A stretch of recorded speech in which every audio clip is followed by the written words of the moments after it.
नमस्कार। मैं Chandrabhan Prajapati, lecturer mechanical engineering, government polytechnic Bargarh Chitrakoot, आप सभी का कैट कैम के इस 6वें ई लेक्चर में हार्दिक स्वागत एवं अभिनंदन करता हूं। तो पिछले 5वें जो वीडियो में हमने जो बात किया था एफएमएस की, यानी फ्लेक्सिबल मैन्युफैक्चरिंग सिस्टम की, वहीं जहां से हमने ख़त्म किया था उसके आगे आज हम शुरुआत फिर से करेंगे। तो आप देखिए कि फ्लेक्सिबल जो तो हम बात कर रहे हैं चैप्टर 5 में फ्लेक्सिबल मैन्युफैक्चरिंग सिस्टम की। तो जो हमारा जो पिछला वीडियो था उसके आगे हम इसको कंटिन्यू करेंगे। तो हमने इसमें सिलेबस में आपके है वो जो उत्पादन प्रक्रम में परिवर्तन कितने प्रकार के होते हैं, यानी चेंजेस।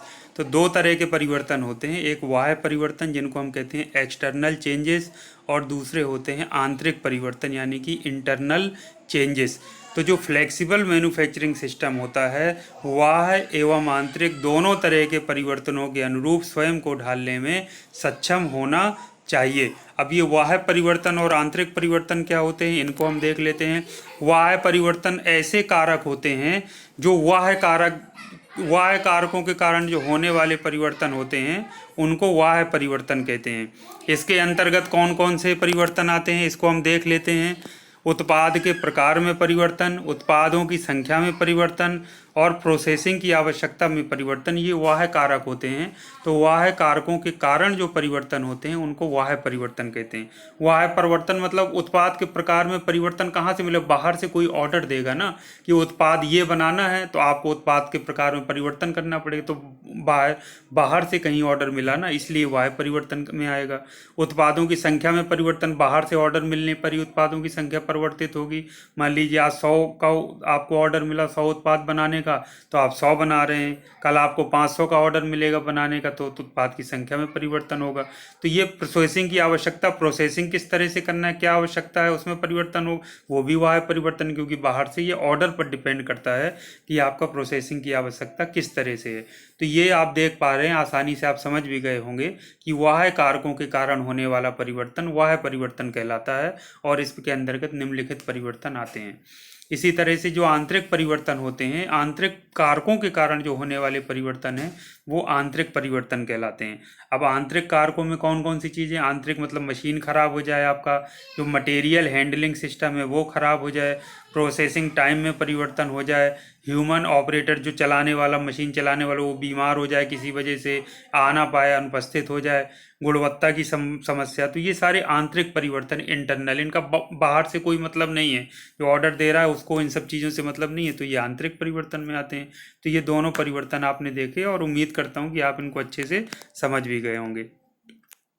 अब मेन बात आती है जो कंपोनेंट्स ऑफ एफएमएस। एफएमएस मतलब फ्लेक्सिबल मैन्युफैक्चरिंग सिस्टम के घटक कौन कौन से होते हैं या कंपोनेंट्स कौन कौन से होते हैं। तो इसको आप बहुत अच्छे से माइंड में बैठा लीजिए, और बहुत इंपॉर्टेंट प्रश्न भी इससे आएगा जो आपको उसमें लिखना रहेगा, परीक्षा में भी पूछा जा सकता है, और कॉन्सेप्ट पूरा समझने के लिए भी ये सारी चीज़ें बहुत ज़रूरी हैं। तो एक तो आता है सीएनसी मशीनें, आपको चित्र में मैंने दिखाया था पिछली वीडियो में। सीएनसी मशीनें क्या होती हैं, कंप्यूटर न्यूमेरिकल कंट्रोल मशीनें होती हैं। जहाँ सीएनसी मशीनें लगी होती हैं उसको वर्क स्टेशन भी बोला जाता है, तो हम उसको वर्क स्टेशन भी बोल सकते हैं और सीएनसी मशीनें भी हम कह सकते हैं। दूसरा पदार्थ हस्तांतरण सिस्टम। पदार्थ हस्तांतरण सिस्टम होता है जो पदार्थ मतलब मटेरियल को एक स्थान से दूसरे स्थान पर ले जाना। जैसे कोई पदार्थ कहीं स्टोर रखा है तो आप वहाँ से उठा करके उसको दूसरी एक मशीन पर ले जाएंगे, फिर दूसरी मशीन में प्रोसेसिंग करना है तो दूसरी मशीन में। तो ये क्या हो गया, मटेरियल हैंडलिंग सिस्टम हो गया, यानी पदार्थ को एक स्थान से दूसरे स्थान पर ले जाना प्रोसेसिंग के लिए। तीसरा है आपका केंद्रीकृत कंप्यूटर सिस्टम। अब बेटा पूरा का पूरा चूंकि ऑटोमेटेड या स्वचालित प्रक्रम होता है, तो केंद्रीकृत कोई कंप्यूटर सिस्टम तो यूज होता होगा जहां से पूरी प्रक्रिया नियंत्रित होती होगी। तो ये सेंट्रलाइज्ड कंप्यूटर सिस्टम यानी केंद्रीकृत कंप्यूटर सिस्टम हो गया। और चौथा होगा मानव ऑपरेटर। क्योंकि पूरी तरह स्वचालित होता है तो इसमें बीच में कहीं मानव का इंटरफेरेंस नहीं होता है, या बीच में कोई व्यक्ति या मानव नहीं लगा होता है, लेकिन पूरे सिस्टम को नियंत्रित करने के लिए या कोई फॉल्ट ना होने पाए या कोई दिक्कत तो नहीं आ रही है, तो एक व्यक्ति मानव ऑपरेटर कार्य करता है जो पूरे प्रक्रम को नियंत्रित करता है, तो वो मानव ऑपरेटर। तो ये चार प्रमुख अंग हैं या घटक हैं या कंपोनेंट्स हैं, सीएनसी मशीनें या वर्क स्टेशन, पदार्थ हस्तांतरण सिस्टम, केंद्रीकृत कंप्यूटर सिस्टम और चौथा मानव ऑपरेटर। तो आइए इनको एक एक करके फिर से बात कर लेते हैं। सीएनसी मशीनें वर्क स्टेशन क्या है? इसके अंतर्गत सामान्यतः सीएनसी मशीनें आती हैं जिनका प्रयोग मशीनिंग प्रक्रम के लिए किया जाता है।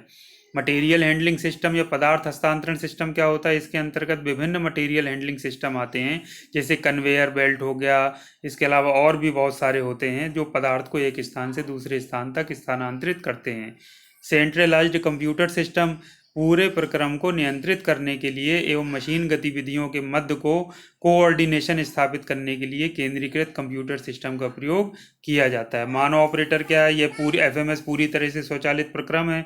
बावजूद इसके पार्ट्स को लोड अनलोड करने, टूल बदलने, रिपेयर एवं मेंटेनेंस इत्यादि के लिए मानव की आवश्यकता पड़ती है। तो मानव ऑपरेटर वहाँ पर एक रहता है जो पूरी व्यवस्था को देखता है। ये अब हम वही चित्र जो हमने पिछले वीडियो में किया था उसके बारे में हम बात कर लेते हैं। तो पहला क्या था? कंपोनेंट जो पहला है एफएमएस का, वो क्या है? सीएनसी मशीन है। तो आप सामने देखिए, ये सीएनसी मशीनें आपके सामने यहाँ पर लगी हुई हैं। सीएनसी मशीनें देखिए, एक मशीन सीएनसी ये रखी है, एक मशीन ये, एक आपका ये सीएनसी लेथ मशीन है और एक सीएनसी मिलिंग मशीन है। तो अगर सीएनसी लेथ में करना है तो उस पर जॉब जाएगा, यदि मिलिंग मशीन में काम होता है तो उस पर जॉब जाएगा। दूसरा आपका क्या आपको बताया था? दूसरा आपको बताया था material handling system. Material handling system के लिए एक आपका वर्क जो आपका यहाँ पर होता है, ये देखिए, ये यहाँ पर क्या है? वर्क पीसेस को लोड किया जाता है। तो ये मटेरियल हैंडलिंग सिस्टम का जो काम है ये रोबोट्स के द्वारा किया। ये देखिए, यशकावा ये रोबोट है, ये जापान का कंपनी है, तो उसका ये रोबोट है यशकावा। ये लगा हुआ ऑटोमेटिक तरीके से ये क्या करता है, जो यहाँ पर ये जो है यहाँ जॉब रखे हुए यहाँ से उठाता है वर्क पीस को और ले जाकर जहाँ प्रोसेसिंग करनी होती है वहाँ पर मशीन में फिट कर देता है। जिस भी मशीन में, यदि लेथ मशीन में सीएनसी लेथ में काम होना है तो वहाँ फिट कर देगा, या दो मशीनों में होना है तो एक मशीन से निकाल के दूसरे में। तो ये काम कौन करता है? रोबोट। ये आपका रोबोट आप सामने दे रहे हैं, यशकावा रोबोट जिसमें लिखा हुआ है, तो ये रोबोट है। तीसरा आपका जो मानव मटेरियल हैंडलिंग सिस्टम भी आपको समझ में आ गया। केंद्रीकृत कंप्यूटर सिस्टम, कंप्यूटराइज सिस्टम लगा होता है अलग से, इसमें अभी हम नहीं दिख रहा है, उसमें पूरा का पूरा सिस्टम नियंत्रित होता है। अब सिस्टम को नियंत्रित मानव ऑपरेटर कहाँ होता है, इसकी हम बात कर लेते हैं। तो मानव ऑपरेटर के लिए हम नेक्स्ट जो स्लाइड है उस पर हम जाते हैं। इस पर आप देखिए, ये दूसरा दृश्य है, आप नहीं देख पाए थे। ये जैसे देखिए इसमें ने ये जैसे इसमें लिखा HMT CNC मिनी लेथ, ये लेथ मशीन है। ये रोबोट आप देख पा रहे हैं बीच में जो रखा हुआ है, ये पूरा मटेरियल हैंडलिंग के लिए पूरा सिस्टम ये पूरा बना हुआ है। तो ये सारी चीज़ें इसमें, ये दूसरा दृश्य है उसी चित्र का। ये देखिए, जो नियंत्रित करने के लिए जो आपसे बताया था ना, ह्यूमन ऑपरेटर यानी मानव ऑपरेटर होता है, कोई व्यक्ति है, वो कैसे नियंत्रित करता है, प्रोग्रामर करता है। ये आप सामने आप देख पा रहे हैं, इसको कहते हैं टीच पेंडेंट। टीच पेंडेंट क्या होता है? इस पूरे सिस्टम को जो एफएमएस होता है उसको नियंत्रित करने के लिए इसमें डिफरेंट टाइप्स के बटन होते हैं। जैसे आप टीवी देखते हैं तो आपके पास रिमोट होता है, वॉल्यूम बढ़ाना है, आवाज़ तेज करना है तो प्लस का बटन है, आप वॉल्यूम बढ़ा देते हैं। आवाज़ कम करना है तो कम करने का है। आपके पास चैनल बदलने का बटन होता है, आप चैनल बदल लेते हैं, आगे बढ़ा देते हैं, पीछे कर लेते हैं। इस तरह से बहुत सारे फंक्शंस आप रिमोट से करते हैं जब आप टीवी के सामने बैठ। उसी तरह से जो मानव ऑपरेटर हैं तो वो इसके द्वारा प्रोग्रामिंग करते हैं, इसकी पूरे सिस्टम को या पूरे सिस्टम को नियंत्रित करते हैं। तो ये एफएमएस की प्रोग्रामिंग या पूरे सिस्टम को नियंत्रण के लिए ये प्रयोग किया जाता है, जो कि मानव ऑपरेटर, यहाँ पर मानव रहता है, कोई व्यक्ति रहता है और वो इस पूरे सिस्टम को नियंत्रित या कंट्रोल करता है, या हम कह सकते हैं प्रोग्रामिंग करता है। तो उसके बाद इसको क्या कहते हैं? Teach pendant. तो ये आप लोग ध्यान रखिएगा, ये बहुत इंपॉर्टेंट है। तो जो एफएमएस के चारों कंपोनेंट्स थे या घटक थे, आपने समझ लिया, इसको अच्छे से देखा भी चित्र में। पहला होता है सीएनसी मशीनें, उनको हम वर्क स्टेशन भी कहते हैं। दूसरा होता है मटेरियल हैंडलिंग सिस्टम।